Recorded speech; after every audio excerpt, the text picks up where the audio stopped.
Good morning, good afternoon, and good evening, wherever you are in time and space. Welcome to Just the Word TV, and thank you for joining our daily morning devotion. This channel is built on one mission to help you hear what God actually said, not tradition, just the word. So we've been going through, as you know, the book of Proverbs, and currently we are on chapter 5, right? And chapter 5 of Proverbs provides a stark warning about the dangers of wandering away from wisdom and following after temptation. In the early verses that we looked at yesterday, from verses 1 to 10, it described the seductive nature of sin, how it can appear sweet, smooth, and attractive in the moment. The tone shifts dramatically as the chapter progresses now. Solomon, writing as a father instructing his son, moves from describing the bait to describing the hook. Specifically in verses 11 through 14, he describes the inner crash that happens when a person ignores wisdom and follows a destructive path. So for this devotion, we're going to be looking at verses 11 to 14, and we're going to see how Solomon slows down to show the emotional and physical reality of regret. He is no longer talking about the temptation itself, but rather the inevitable destination where that temptation leads. This passage serves as a sobering look at the aftermath of poor decisions. It outlines a progression of consequences, moving from physical exhaustion to internal regret, then to the memory of ignored warnings, and finally to public sin. And it makes me think about this fact that we always try to blame Satan for everything that is happening to us, right? Everything that's wrong, every bad consequence, every bad situation, every bad everything that's happening in our lives. But what I come to realize is that a lot of what we are experiencing is due to the fact that we are touching knowledge without the proper wisdom. It's no wonder that we're experiencing so much chaos. It's like no wonder that we are seeing so much chaos. We are feeling so much chaos. It's because we're touching something that was meant to be used with wisdom, and not just any wisdom, with the proper wisdom. So it's gonna we're going to try to stay on that particular course there, where we're developing wisdom, right? The main thing that you want to do, regardless of what is happening to you, um you always want to make sure that wisdom stands forth. Wisdom is at the forefront, right? Wisdom is always going to be at the forefront, and regardless of what is going on, God is trying to have you understand that whatever that you're going through on this particular earth, you have the opportunity to change it. You have the opportunity to do something better, but it requires that you adhere to the wisdom that he's trying to teach you. So let's let's go into what happens when we decide wisdom is no longer needed. God's wisdom is no longer needed.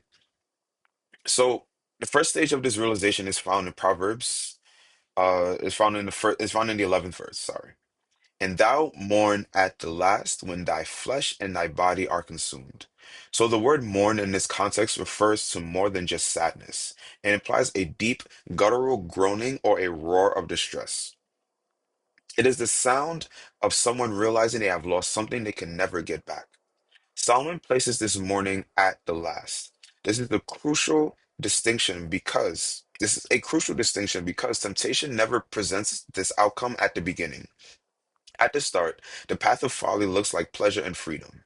It is only at the end of the road that the bill comes due. The verse describes the consequences of having one's flesh and bodies consumed. This paints a picture of total exhaustion. It refers to a state where a person's strength, resources, and vitality have been used up. While this can certainly refer to the physical health consequences of sinful behavior, it can also encompass emotional and spiritual burnout. The person has spent their energy on things that do not last, and now they are left empty. The pleasure was temporary, but the cost, the consuming of the body and life, is lasting. This verse highlights the deceptive trade-off of sin. It offers immediate gratification in exchange for your future strength. And this is probably why Solomon is telling us in Ecclesiastes chapter 12 to learn and to praise God in your youth.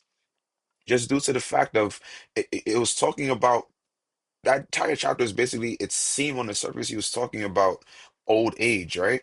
But I don't think he was talking about old age. What he was talking about is after living a life of sin, after living a life of following every other wisdom except God's wisdom, your body is going to break down. And physically, your body is going to break down because that life, living that life, is going to cause your body to go through some things, to go through some things that God never intended it to go through. Living that life is going to cause you to shatter emotionally. It's going to cause you to be emotionally burnt out. So by the time you reach an older age, it's not really about the fact that your body's no longer able to function.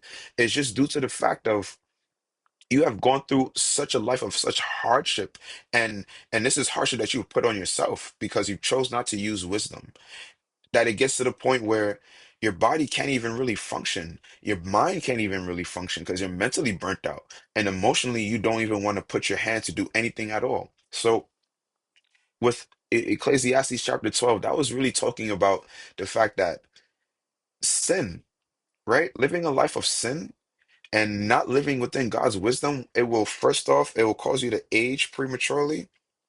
It will cause your body to conk out on you, and emotionally, it will leave you burnt out, and mentally, it will leave you lost. So, once the physical and emotional toll sets in, the mind begins to process how the situation occurred. And now this is you going back into the situation, going back into the particular decision that you made that led you to go down this particular road, right? And verse 12 records the eternal monologue of the regretful person. And say, how have I hated instruction and my heart despised reproof?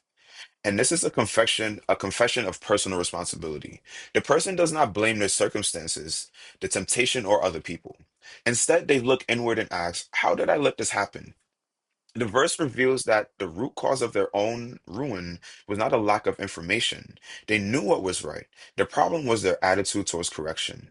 Solomon uses strong words here, hated and despised. When wisdom tried to intervene, this person reacted with hostility. They viewed instruction as a burden and reproof as an insult. This is often the case when someone is pursuing a path of folly. They perceive good advice as a restriction on their freedom. They pushed away the very guidance that could have saved them. Now, sitting in the wreckage of their decisions, they see clearly that the instruction they hated was actually their safety nets. They regret that the regret expressed in this verse is the painful realization that their own pride is what led them to this point. And the best example of this is that parable that Jesus gives of the prodigal son, right? When before things got bad, everything was all well, especially in his mind, right? He was of the thinking that everything is going to be all good. He has his inheritance. He's sold and has his inheritance. He can live good. But it wasn't until he was eating mud, basically eating what the pigs are eating, that he came to the painful realization that his pride got him to this particular point. That if he would just swallowed his pride, that he would not even be in this particular point in the first place. He didn't have to leave. That is the main realization that the prodigal son understood. He didn't have to leave, and it took eating with pigs for him to come to the realization that he basically due to his own decisions, right? This wasn't Satan coming in and convincing him of something else. Nothing of that. This was him of his own wisdom. Of his own wisdom, he decided that you know what, give me everything that I'm owed. I want to sell it so I may leave. Not understanding the consequences of his decisions, right? And I know a lot of people, especially a lot of church people, you put them in that position, even if they're eating with pigs, right? Some of them are eating with pigs. That's the crazy part. They won't even have the understanding that, you know what? I was eating better when I was walking with God. I was eating better when I was walking in God's wisdom. I didn't have the best of the best, but I was eating a lot better than what these pigs are eating. This is what happens when we decide that God's wisdom is not enough. And as the realization deepens, the focus shifts from the abstract concept of instruction to the specific people who provided it. The chapter, not chapter, but verse 13 continues the thought. And have not obeyed the voice of my teachers, nor inclined my ear to them that instructed me, with an exclamation point at the end of that one. So here the regret becomes relational. The person remembers the specific voices they shut out. These teachers could be parents, mentors, spiritual leaders, or wise friends. They were the people who saw the danger ahead and tried to speak up. The tragedy described in this verse is that the warnings were delivered, but they were ignored. The phrase incline mine ear suggests a posture of leaning in to listen closely. But instead of leaning in, this person turned away. Temptation has a way of isolating a person from wise counsel. To pursue a wrong path, one usually has to distance themselves from the people who tell them the truth. In the aftermath, the memory of those rejected conversations become a source of pain. The person realizes that they were not alone and they were not without help. They simply chose not to use the help that was offered. They replay the warnings in their mind, wishing they had simply obeyed the voices that were trying to protect them. And this is for everyone, anyone who has friends who are going to be married or anything like that. Never leave. If your friend is going to be married, I understand that they have their husband or anything like that, but you are to still to be a source of communication for them. You are still supposed to be a source of wise counsel for them if you are someone who's able to give them that wise counsel, just due to the fact of one of the main things that abusers like to do, they like to isolate you from your family. Because what your family is going to do is they're going to look at things from the outside looking in, and even if they might have some inside information of what's going on, and they're going to give you the truth.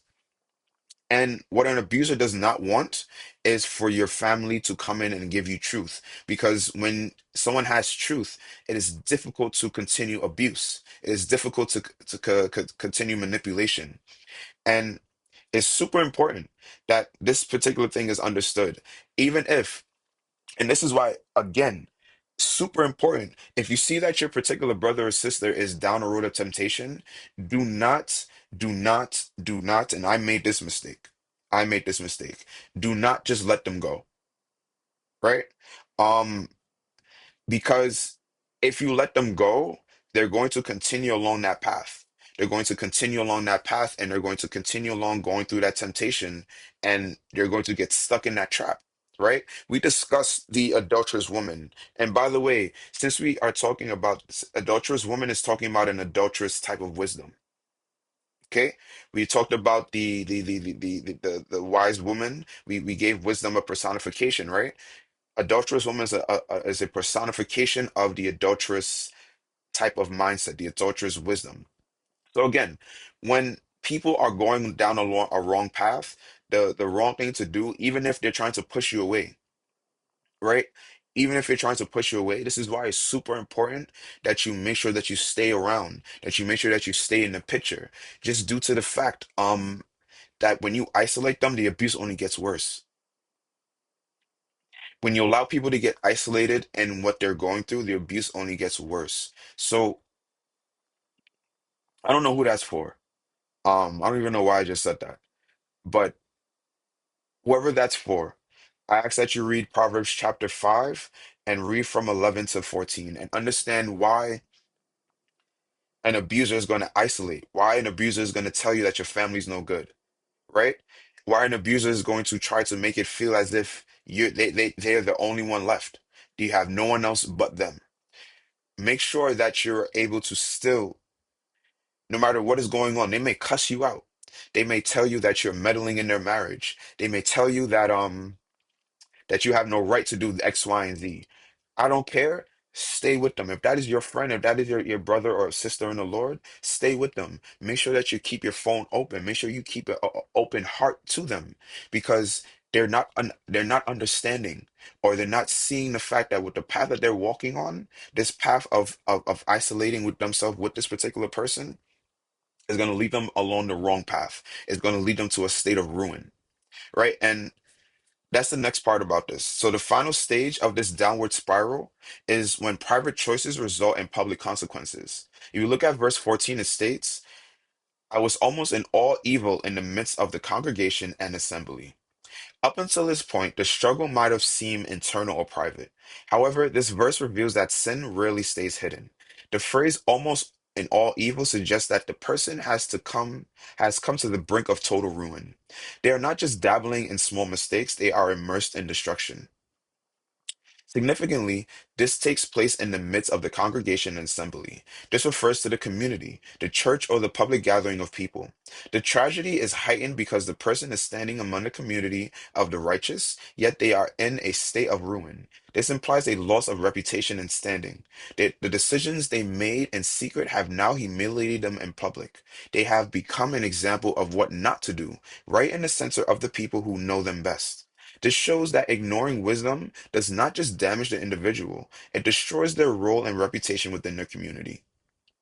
So, to summarize, right? These four verses outline a clear and devastating progress.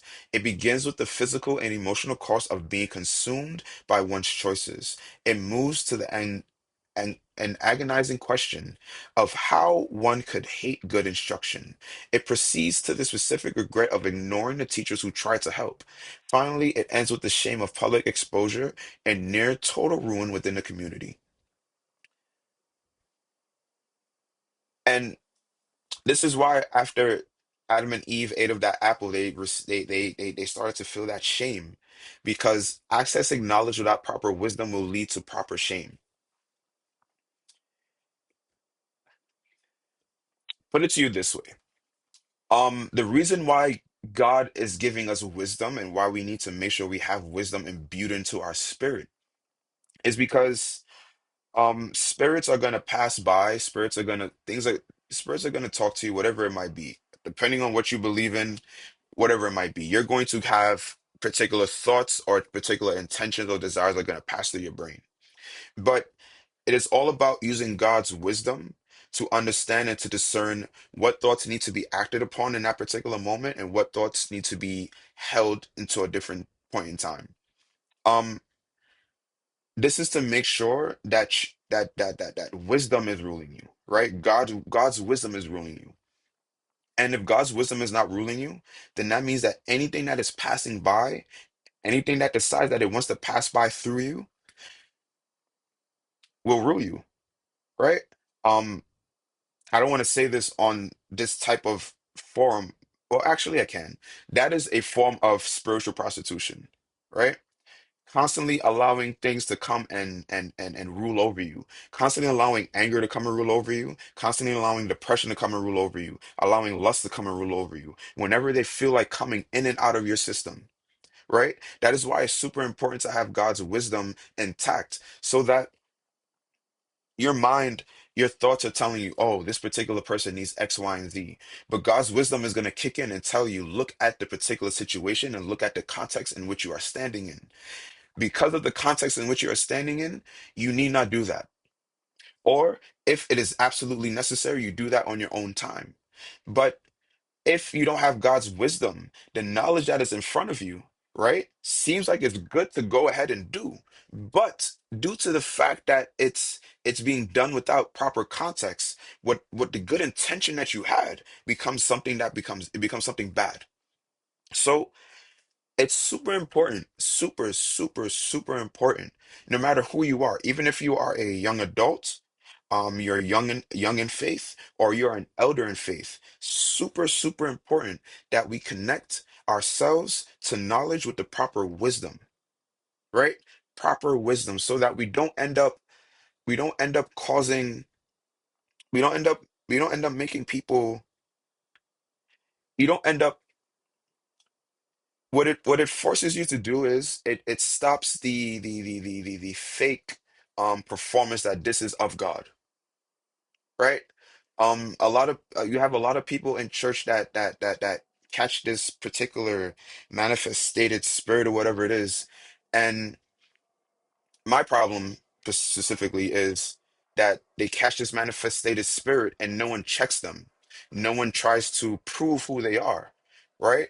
And in that, we have problems because now we have people who are accessing particular knowledge without the proper wisdom in place. So chaos will ensue. You can't stop it. There's nothing you can do to stop it. Regardless of what you try to do, accessing knowledge without the proper wisdom, chaos will ensue. So it's very important that we have people that are able to see particular things, that are able to understand the context of particular services, understand the context of what is going on, and able to check a particular spirit or to check a particular person who is claim quote unquote manifested. Because to be quite honest with you, me personally, I want to make sure that you are of God. Because if you're about to come and touch me in a particular sense, especially in a an intimate way, right? I need to make sure that you are really of God. Because if you're not of God, I don't know who you are. I don't know what you're about to put on me. So, and just to let you know, just for you to understand, Solomon's purpose in this writing is not to shame the reader, but to offer a preventative warning. Remember, a fool is going to basically, we just talked about it, right? We looked at what? We looked at verse 12. Verse 12 says, "And say, how have I hated instruction in my heart, despise reproof." Solomon is giving you instruction. Solomon is giving you reproof. He details the bitterness of the end so that the reader will not take the first step. The teaching is clear. The cost of ignoring wisdom is far higher than the price of discipline. It is much easier to accept instruction and reproof today than to mourn with a consumed body and regretful heart tomorrow. By listening to wisdom early, one avoids the silent crash described in these verses. And and this passage, this section is again reiterating the fact that when you pick up a particular title, you need to make sure that you have the wisdom necessary within yourself to access the knowledge that is out there, that you know that you, and not just the wisdom, right? I want to make that, I want to be specific about the type of wisdom I'm talking about. The wisdom that is being personified and described to us here in Proverbs, that is the wisdom that I'm talking about. The wisdom that comes from the Holy Spirit, the wisdom that comes from the Word of God, the wisdom that is basically shown to us in the Word of God, to basically show to us in flesh through Jesus Christ. Right? That is the wisdom that I'm speaking of. That is the wisdom that is going to allow us to discern what is of God and what is not of God. So may not mean nothing from me, but to those who are out there discerning spirits, who are keeping context of things that are going on within services, you got my vote. You got my vote. Keep going. Keep going. Keep going. Keep going. Because it's about time that the church and it's about time that the people of God, the church of God, understand that you just don't, just because someone says that they're manifesting something, does not mean that they're actually manifesting the Spirit of God. So until next time, everyone, I ask that you stay grounded. I ask that you stay humbled and above all else, stay aligned with just the word. Thank you.